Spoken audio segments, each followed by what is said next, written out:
Hello, are you here already? Hello, can you hear me? Let me just see.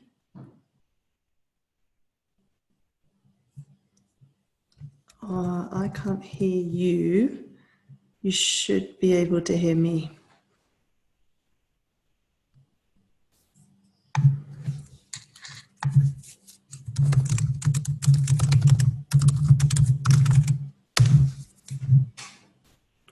Hi.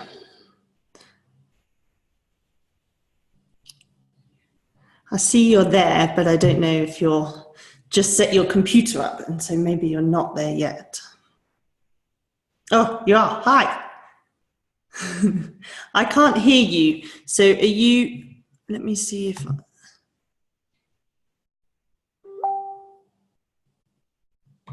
okay, no worries, absolutely fine.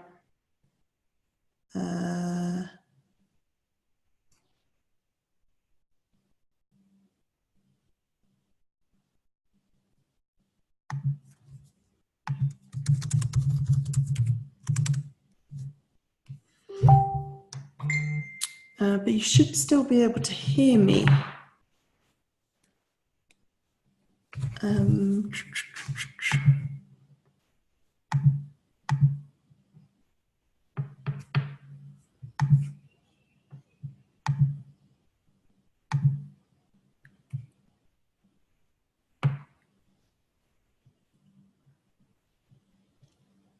No, I can't.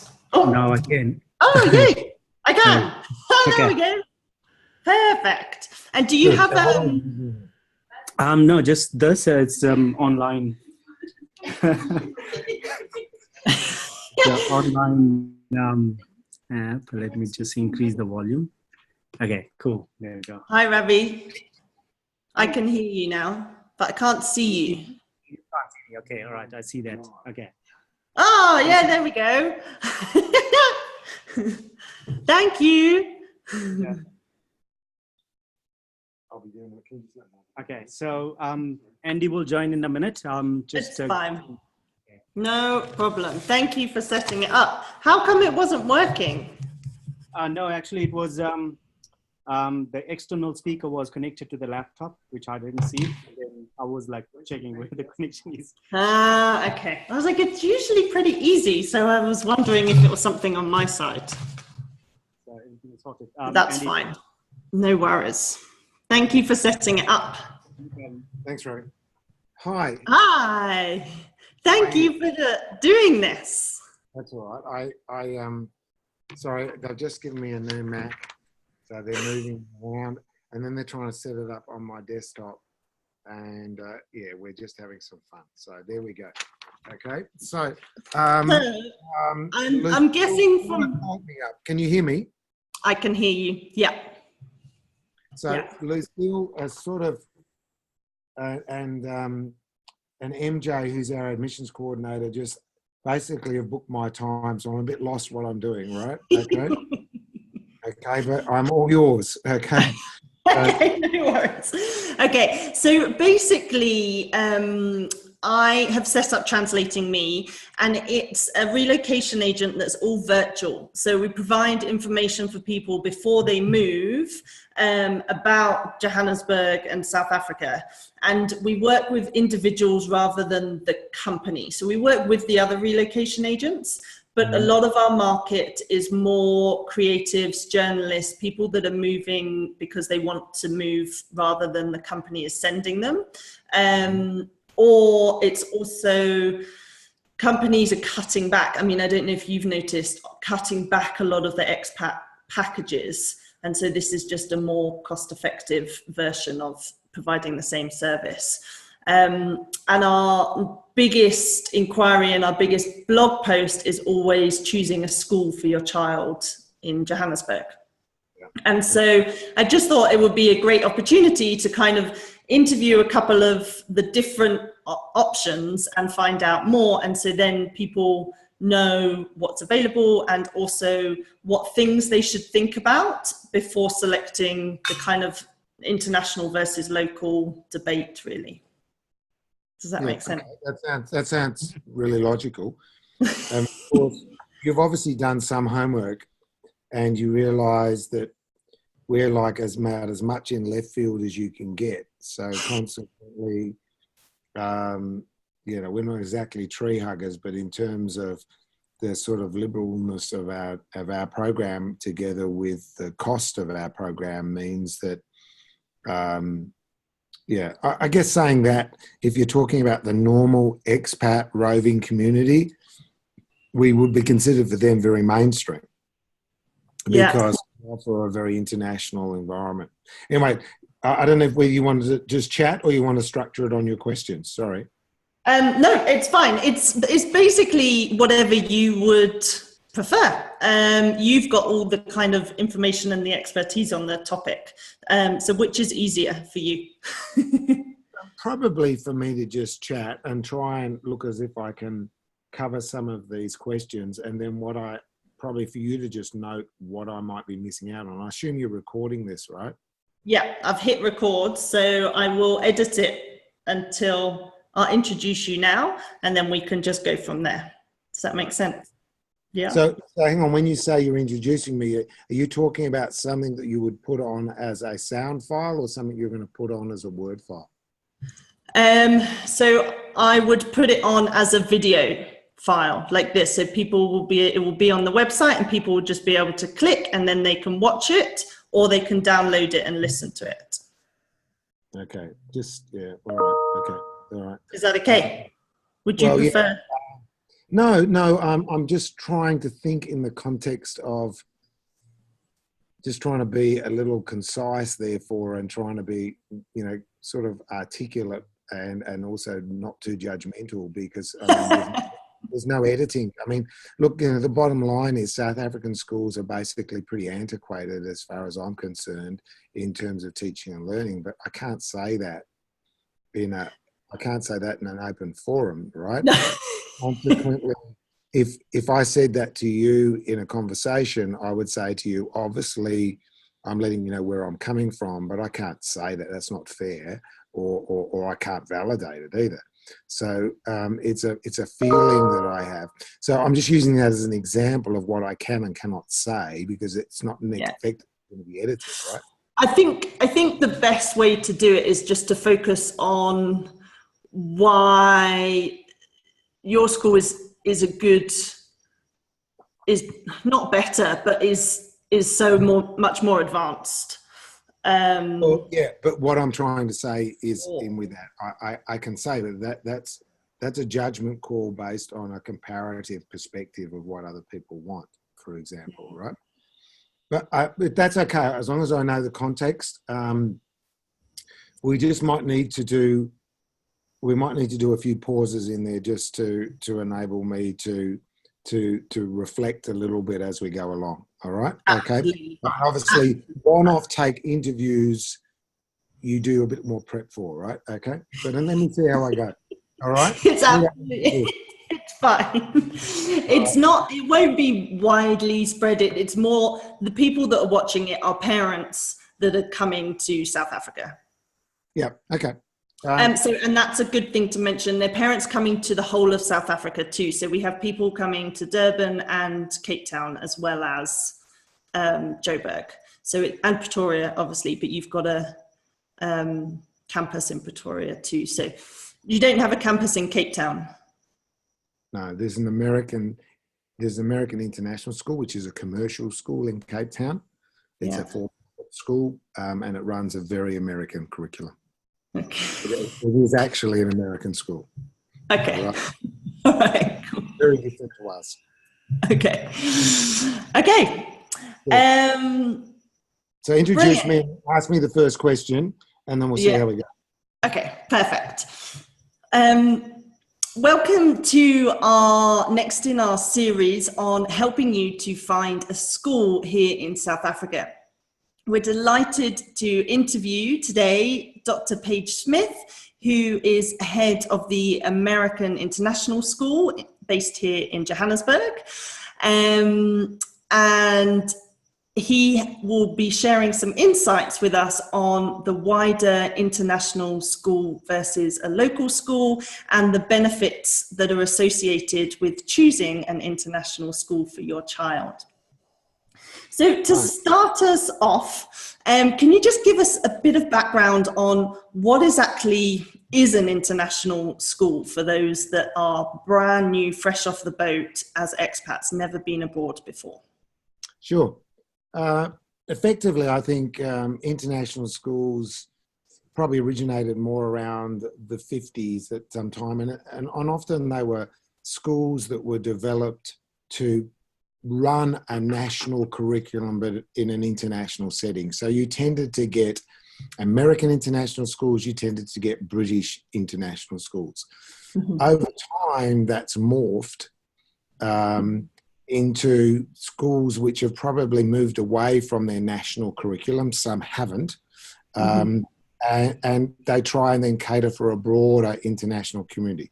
For example, we're called the American International School of Johannesburg, but we have a campus in Pretoria, we have a campus in Johannesburg. We have 107 different nationalities and only 20-something% of those people are Americans. So we have an enormous number of Europeans, enormous number of Brits on their own. And so we're much more international in our base, but our history and nature of our schools suggest that.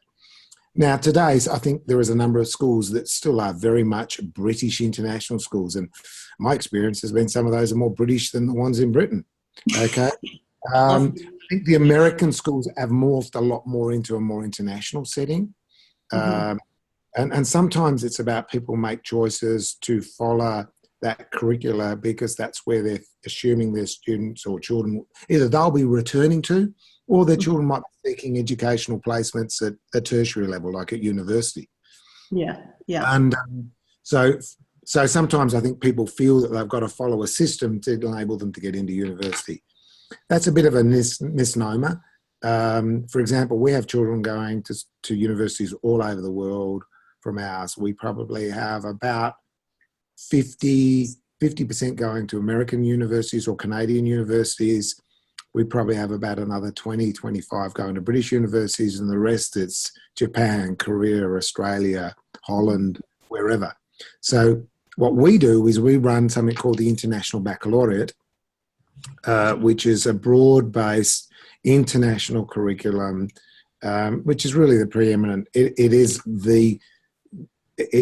a very demanding year 11 and 12 course, which gives you a score which all universities around the world can interpret, and it's predominantly externally examined, so people can break through that. So you don't need to do the British system if you want to go into a British university, or you don't need to use an American system to get into American universities. That's where something like the International Baccalaureate runs. The other major... the other major difference, I think, with an international a school, and probably that's a good question for people to ask, is this more British? Is it more American? For example, for us, we're about trying to offer the best education we possibly can. So in terms of pedagogy, research, curricula, we don't lock ourselves into one or the other.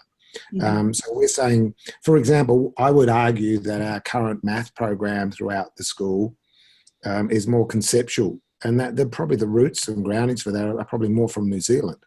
So we're not following the New Zealand system, but we're following lots of work that's come out of New Zealand. Our literacy programs for our younger children through to middle school is predominantly a lot of the work that was done in Australia and in the States, at Columbia University and places like that. So we tend to borrow from around the world what we consider as best practice, and we put that into place. But we make sure there's links to broad-based country curriculums so that people can see that crossover and those links as we go along. And I just think it's so important that you do the IB, because it doesn't close the doors. I do think that the matric here, which is the South African exams, I don't think it's recognised at all, really. And often South African students that do want to go abroad, I don't know if they then come to you, but some of the schools here offer A-levels to kind of help them, but they would then have to study for another year to go on and do that. So it's great to know.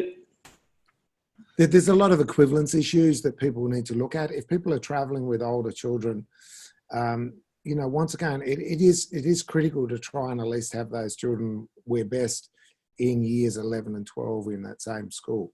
If you're coming to South Africa and you're looking for the IB, you really don't have a lot of choices. The IB is not really being run in South African schools.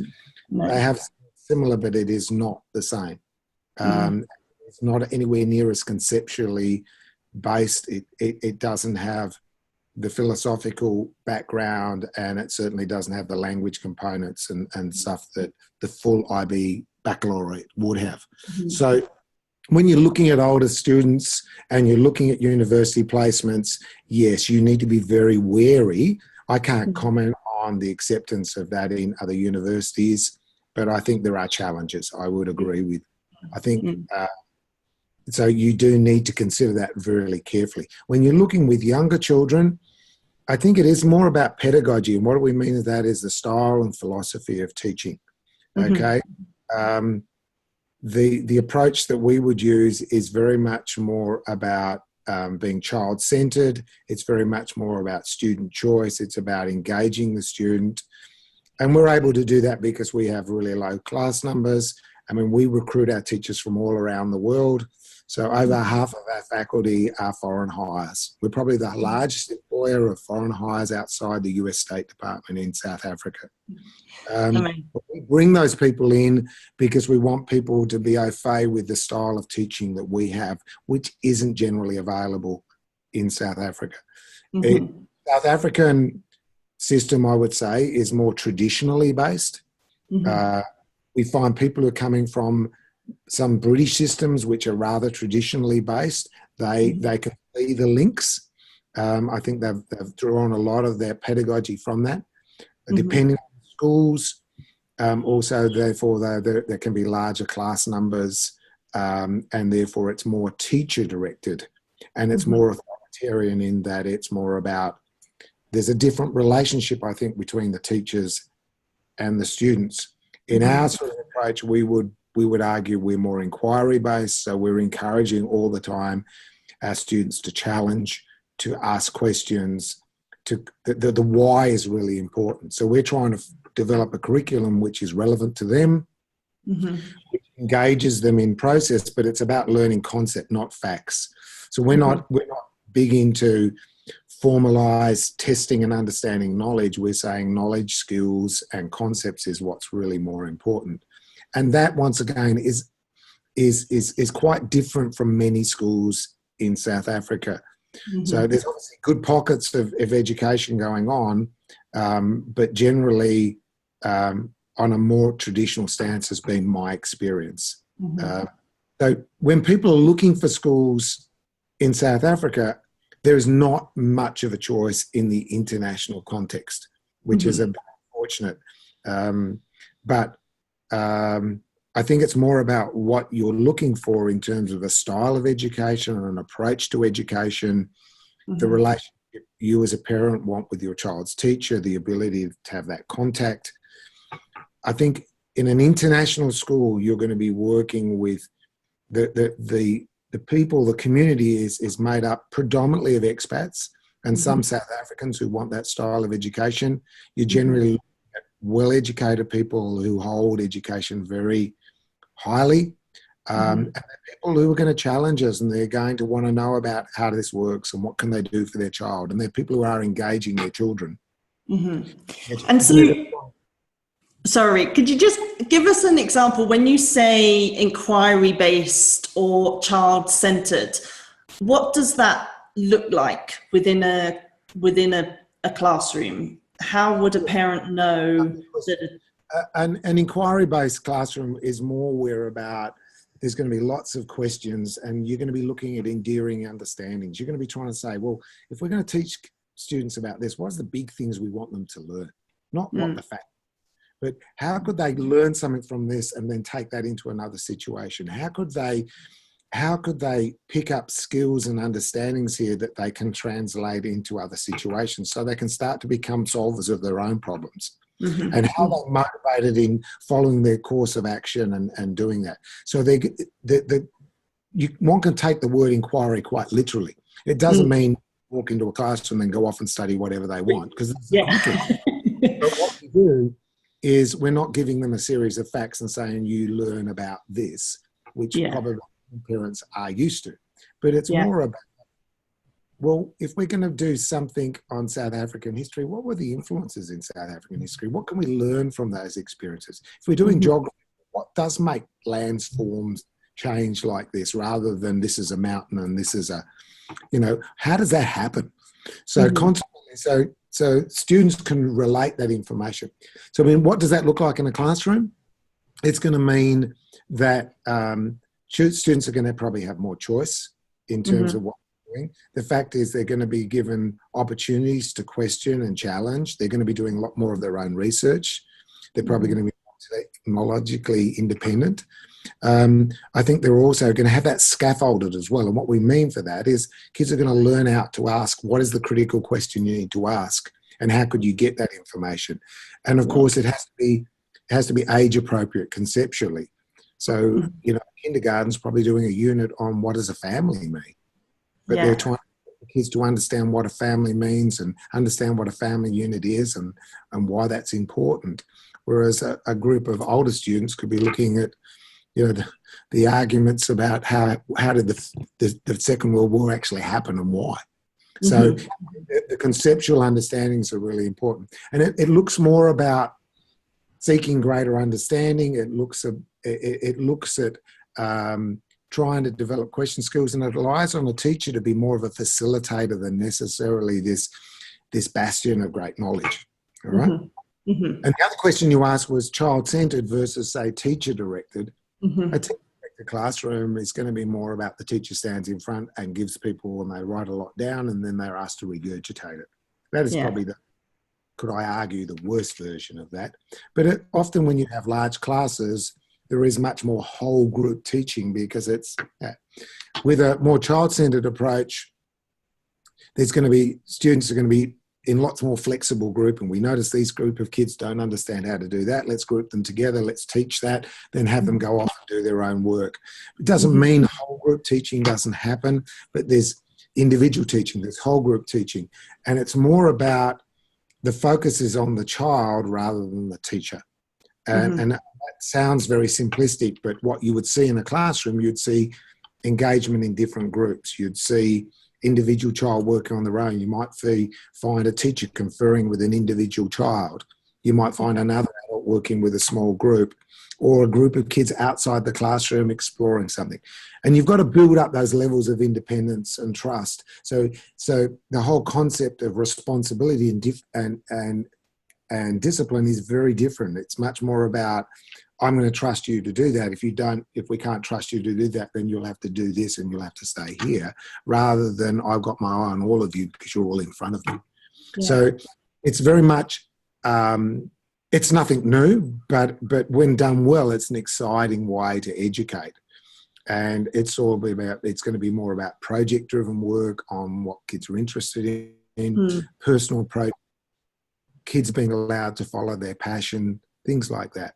So generally, in a very rudimentary way, that more signifies what we're about, okay? And we're able,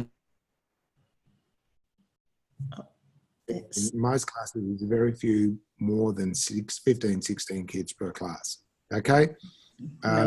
We would spend more money on professional development than nearly any other school in the world in terms of our program. We have our own teaching training centre on staff.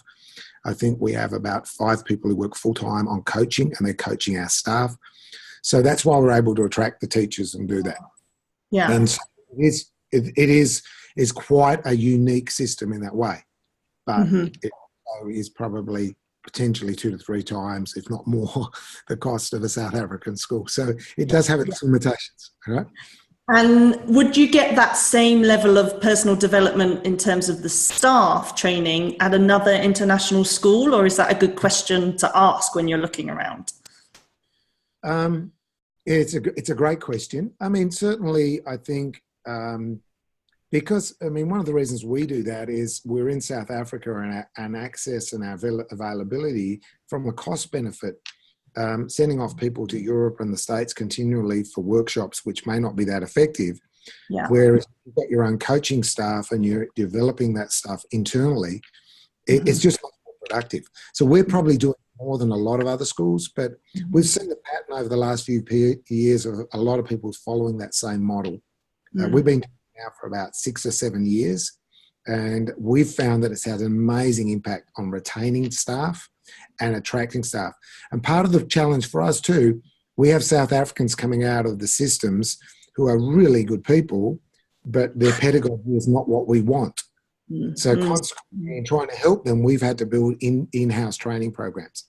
So to answer your question, other schools definitely do this, but I think it is the hallmark of the better international schools, or it's the hallmark of the better national schools. All right, the better private schools who've got really intense teacher development programs. Because what we find is teachers are very intrinsically motivated. They want to be in a place that they like to live in. They want to feel valued.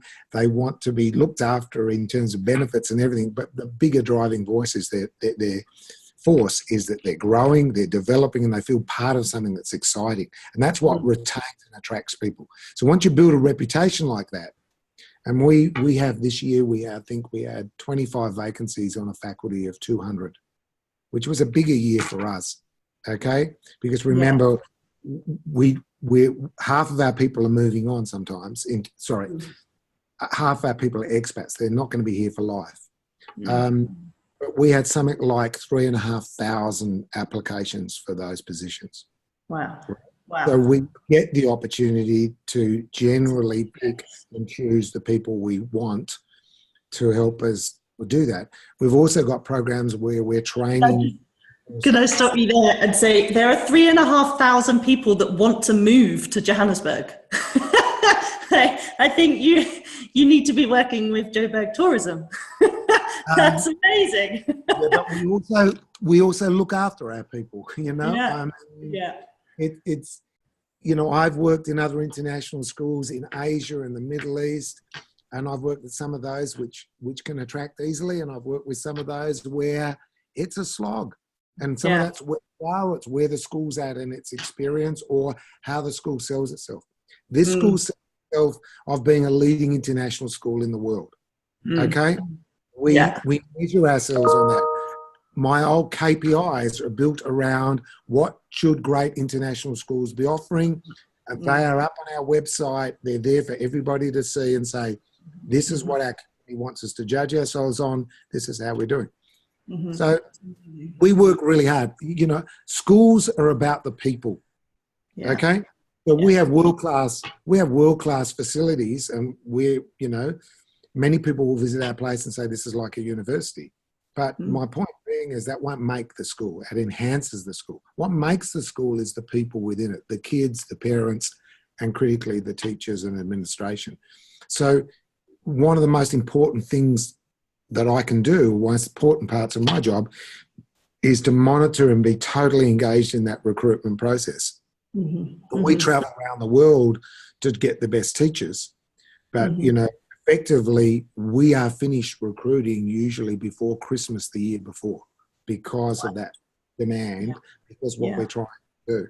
And of course, also we're getting great applications from people in South Africa because we make sure that we are looking after those people as well. So how does that work? How's your integration with being in South Africa and being part of the South African context? Yeah, that's a great question. I think the point being is one of the things that it was a challenge for an international school. We have probably about 8-10% local people, and part of that is that we run a Northern Hemisphere calendar. Okay, which means a lot of South Africans don't want to change that model, and therefore they don't want to come. Also, like I say, we're incredibly expensive compared to other South African schools because when you say Northern Hemisphere, you mean you run from September to June, July, rather than in South Africa, January to December? Right, that's effectively we run August to June, and that's to make sure that we maximise the International Baccalaureate season because their exams are in May. So we want to maximise that teaching time. But yeah, effectively that's it. We have a 3-week break at Christmas as a general rule, and a couple of breaks in our 2 semesters, and then kids approximately an 8-week break in the northern summer, the South African winter. Okay. Yeah. Sorry, I've lost your question. Sorry, so saying the South African context. So that's why you were saying that's why South Africans, you weren't attracting more South Africans to the school. Well, the other thing for us is in fairness, we are designed. Our mission is to serve the expat population and other South Africans who want that experience.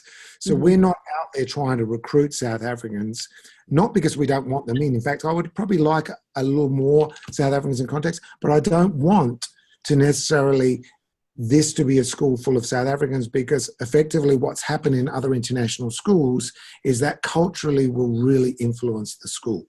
There's nothing wrong with that, but the fact is it means that people want it to be more like South African schools rather than more like international schools. So you've got a conflict of interest there. But that also brings up a challenge that, you know, you're living within a community. How do you engage? And we often say we want an education for expats, not ex-brats. All right? So in other words, we don't want to create these relatively privileged kids who get this great schooling, but are unreal or not realistic. So that's a really big theme for us. But the school's based around 4 pillars. And the 4 pillars are the arts, athletics, academics, and service. So to graduate, kids must be engaged in the arts, athletics, academics, obviously, and service. So every student, every year, even from pre-K, must be involved in service projects. When kids get to the older years, they've got to develop their own projects. And that doesn't mean raising money.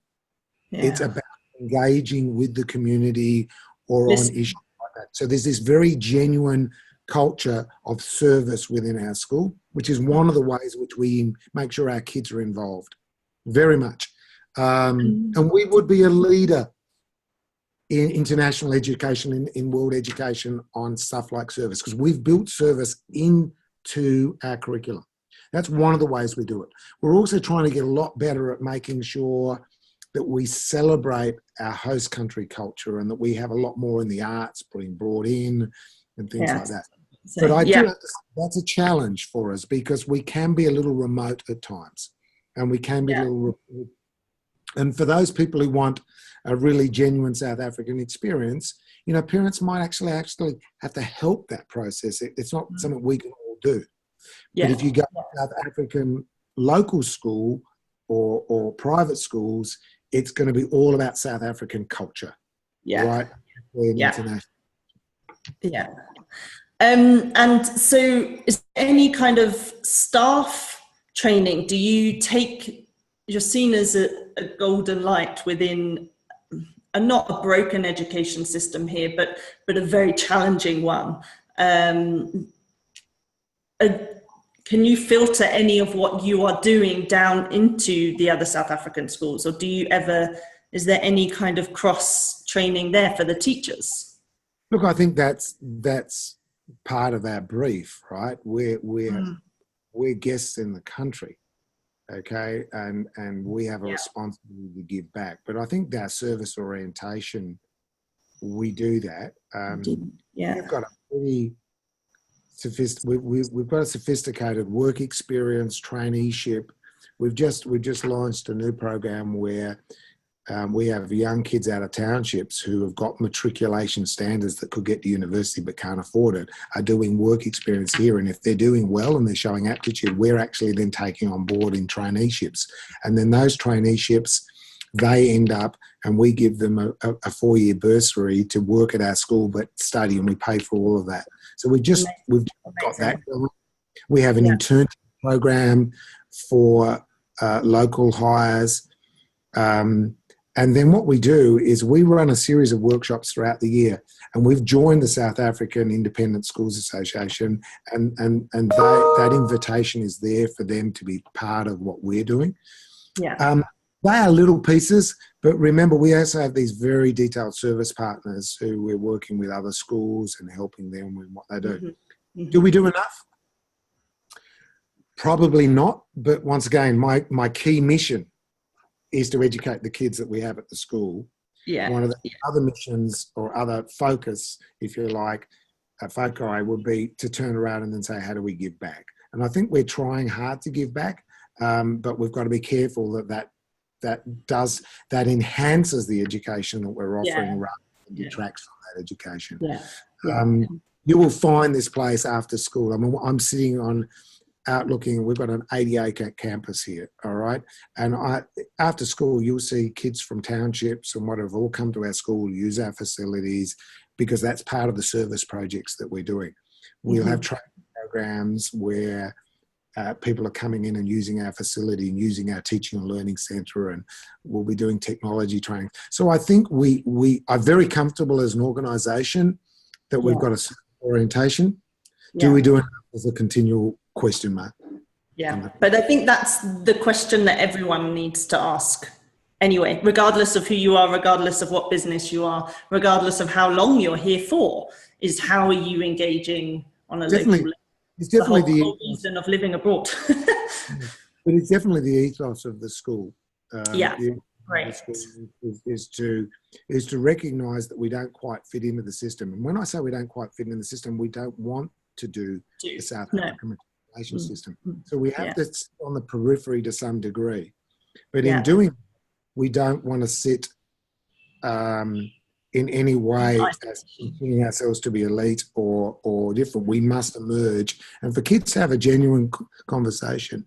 The story I like to say is that I go and visit universities all around the world every year to promote our school, but to also work out the best way to manage these things. And I remember running an alumni event in Boston a couple of years ago, and I said to these kids, so do you get together? Because they'd all gone off into different universities, and they all came back together for this alumni event with me, mainly because I was buying. But in effect, I said to them, do you get together? And they said, no, not really. The only time we get together is when we do service. And I said, what do you mean? And all of those kids had left the school and voluntarily signed up for different service organisation because it had become part of what they do. And honestly, it was just a wonderful moment for me to say that if we can encourage kids to get a great education, get into great universities, but also leave with this service orientation that, you know, it's important for me to give to others, even though I don't necessarily get this from it. I think that's a great thing. And that's something we hold very dearly. That's why we consider it one of our pillars. Because to us, it makes us more real and it relates us back to the community. Yeah, amazing, amazing. So if people want to know more, what's the kind of next steps for them if parents are watching? Probably people gather nowadays that, you know, websites are very extensive. And of course, we have a public website and then we have an internal website. I think trolling through our website will definitely give you a feel for that. You have to remember we have two campuses. We have a pre-K 8 campus in Pretoria, and then we have a pre-K 12 campus in Johannesburg. And what ages are that for non-Americans? Yes, for non-Americans, we need to understand that we run, and this part is probably common in international schools, not so common in national schools. We run 3 sections. We run an elementary or primary school, then we run a middle school, and then we run a high school. Middle school, and of course we call it grades. We don't call it years, which is a bit different to the British system. Yeah. Year 13 as being an American grade 12. Okay. But effectively, kids around 11 to 13, sometimes 11 to almost 14 are in our middle school. Students in grades in pre-K, pre-kindergarten up to grade 5, which is equivalent to year 6 in the British system, are in primary school, and then grades 9 to 12 in the American nomenclature, but say year 10 to 13 are in the high school. So Okay. Pretoria is elementary or primary and middle school, all right? And Joburg is primary all the way through to high school. And we have a principal responsible each different section in that. So we have 4 ongoing principals who manage that age group, because the learning needs of those kids are very different at those age groups. So the programs look very different. The way we structure our grades, the way we structure our responsibilities is very different. So we have a Pretoria campus and Joburg campus.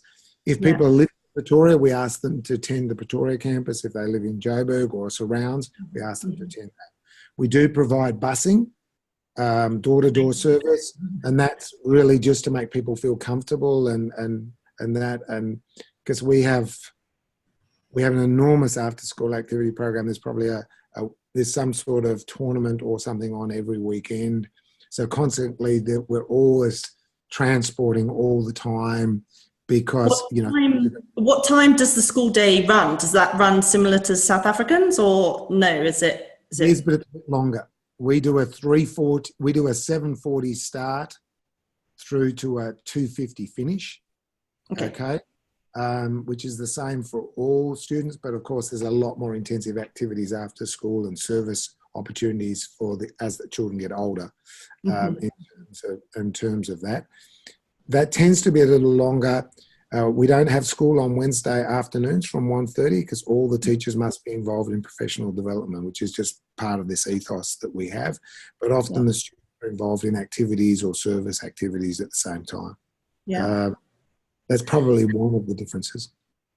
And then one of the main concerns that we hear is you don't really want to send your child to an international school if you are coming to South Africa for, say, 5 years, because the turnover would be so great. The international schools is brilliant for children if you're here for 2 years, but if you're here for kind of longer, it's better to immerse yourself in a South African school where they make friends for longer.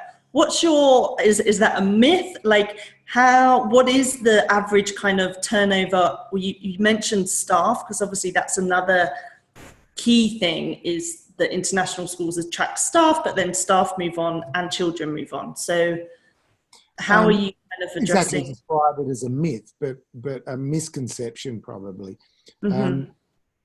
The point being is, I would say most children who've gone through an international experience are probably a lot better at transitions than children who don't. Why? Because there tends to be more turnover, and not anywhere near as rapid as what you're suggesting. The counter to that is, if you're a child going into a local school, that friendship group's already probably well formed. So you've got to break into that friendship group. So the long-term effects can be potentially nice, but you've got a lot of harder work because they're not used to those peoples and those movements. Whereas international schools are the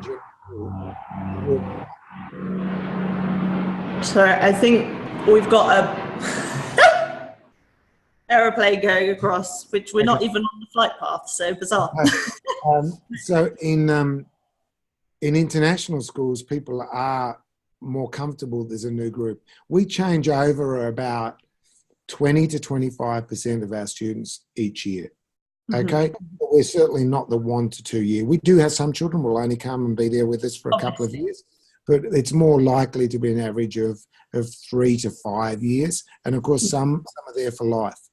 Okay, so consequently, I would say transitions are easier and then students learn about that concept that people move on, and it becomes more global with media and social media nowadays. I mean, these kids stay in contact and they become. So I think that's a little bit of a myth in that, or a misnomer, that I think there's some real advantages in that. From a teaching staff viewpoint, Our average tenure is about 4 to 5 years for our expats. In fact, we localise after 8 years. In other words, we say to them, you can't stay any longer than 8 years because we want to keep some level of fluidity there. Mm-hmm. We only average about somewhere between about 8 and 12% turnover of staff each year, which I don't think would be too different to many national things, which keeps our staff alive. So I'm comfortable with that as well. I don't think that's a problem area. I think that's a benefit. Yeah. But I do think it's something that parents need to consider when they're looking for that opportunity in terms of what they want. If they have the opportunity, they need to examine some of those realities about what that would mean. But we do find quite a few students who have gone into a local school and then have moved to us later because it's easier for the students to transition, or they can relate it more, or because they're not South African, they found it a little harder to fit in. Yeah. We're also, generally, the schools, you're so much better set up to welcome new people. So you're not left to find out what the heck this means or that means or what's expected. We're just more experienced in transitions. We have to be, because we have to do that. So, of course, you know, we have a whole arm which supports new parents coming in and being part of our community, and different ways for parents to get involved. We have, within our school context, we have 6 counsellors, okay? And of course, counsellors at the beginning of the year are all talking about how people fitting in, checking in with everybody, doing all of that whole wellness. Why? Because that's what we need to do as a school. So we're set up more to do that. So consequently, we are very familiar with transitions. We're very familiar with people who have to move on, and how do we support them? It's something you get better at because you've had to do more of it. And then sometimes helping parents through those transitions, because sometimes the kids who settle really well, but it's the parents themselves who are struggling or feeling guilty they've removed their child, or they're away from their grandparents or whatever. That's the stuff we deal with as a reality, because that's who we are. Yeah, amazing.